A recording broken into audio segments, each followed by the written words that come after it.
Hey there, comic book friends and fiends. It's Rob here in front of the Great Wall of Comics. And Alan Rue, upcoming, up and coming YouTuber, has challenged me or called out for me in his little challenge he's doing about what got you into comics, or what was your first comic type scenario story. He told about the first comic that he purchased, and while he was showing off his new wall. Well, obviously I'm sitting here in front of my wall of comics that goes up even further, up into some Golden Age books up there.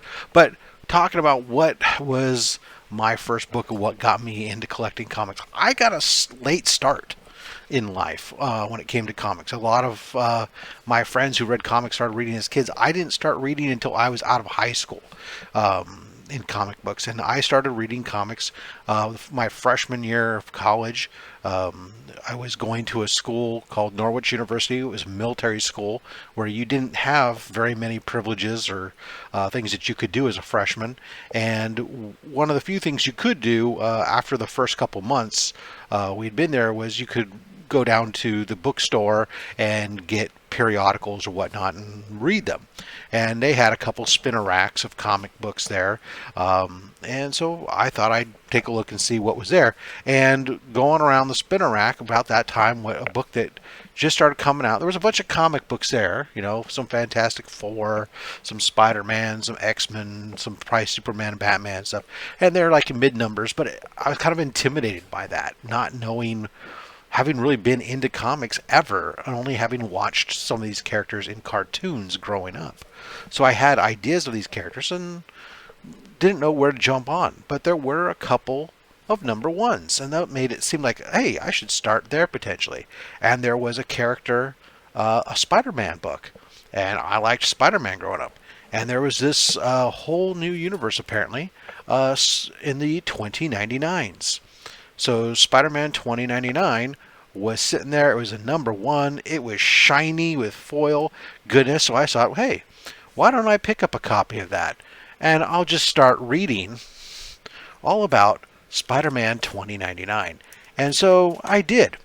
And I got into the Spider-Man 29 universe and really fell in love with some of the things that they did with him that differentiated him from Peter Parker.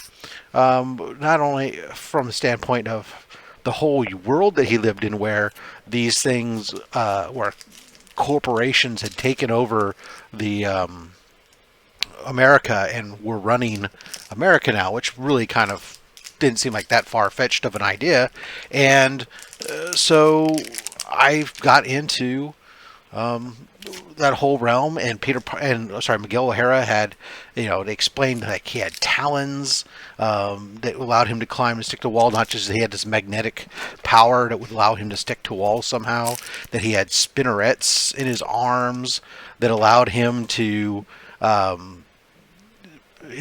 shoot webbing, and he had fangs that could inject venom, and that he didn't have this magical spider sense, but instead he had really keen senses, heightened senses, and it included heightened vision that meant he had to wear sunglasses and stuff during the daytime because the bright lights were too much for him. And there was just all kinds of these cool little things that they did where they kind of tried to add a little more pseudoscience other than he just got bit by a radioactive spider and magically could stick to walls and had a magic tingly sense. So that was kind of cool, I thought. Anyway, so Spider-Man 2099, I have a few copies of the books. I've given away a lot of copies, so I'm actually down to only like 6 raw copies now of Spider-Man 2099 number 1. Obviously, for those guys who don't know, these are the Toy Biz, this white cover. This came out actually 9 years after the first printings did of Spider-Man 2099. This was only released in along with a toy action figure from Toy Biz. It was only sold in KB toy stores. And these books, because they didn't have the foil, it was a really thin paper cover actually when you pull one out, and they have this black border, which is notorious for getting the spine ticks in them, color breaking spine ticks, because the paper cover was such a poor quality, and they were just put in a blister pack with an action figure. And let's face it, Spider-Man 2099 wasn't popular that popular back in, let's say this was 2001 when this one came out. So those toys just kind of got tossed around. They fell off peg hooks, everything else. Books got damaged. So I got 2 copies of it, a 5.5 and a 9.8. 9.8. This is one of less than 100 on the combined CBC and CGC and CBCS census. I do have a couple 9.8s of the Spider-Man 2099. This is the direct edition. You can tell by the 2099 there in the corner. This one here is double signed. This one is signed by Peter David and Rick Leonardi, who are the credited as the co-creators of Spider-Man 2099. Very happy to have that there. And then I have a 9.6 newsstand copy. So this would have been like the copy. It's not the copy, but it would have been like the copy that I would have picked up back in 1992 off the spinner rack.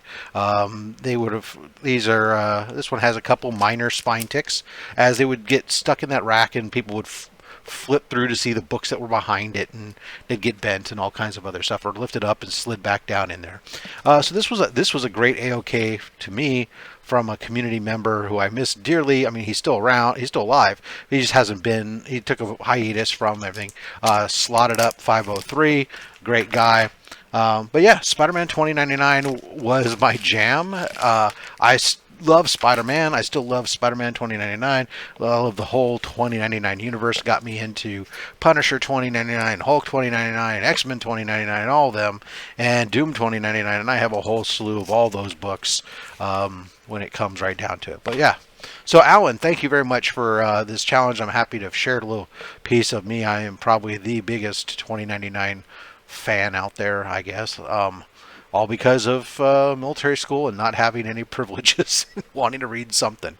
Unfortunately, I don't have my original first book anymore because Marvel. I continued reading comics after that, but eventually they were stupid and they created maximum clonage. And I hate the Clone Saga so bad. And when Maximum Clonage came out, that was it. I just sold off every comic I had and was done with comics. Until much later in life, after I got after I got married and I had kids, and took my son to the comic book store to get him into reading, and that's when I got back into comic books myself. Was when I got him into reading himself. So, anyways. For this, I'm going to go ahead and throw out a challenge to continue this down the road to my boy Freaky Louie. He's got passion like there's no tomorrow when it comes to comics. I am excited to hear what what got you started into comic collecting and what gets you going there. So, as he always says, enough said.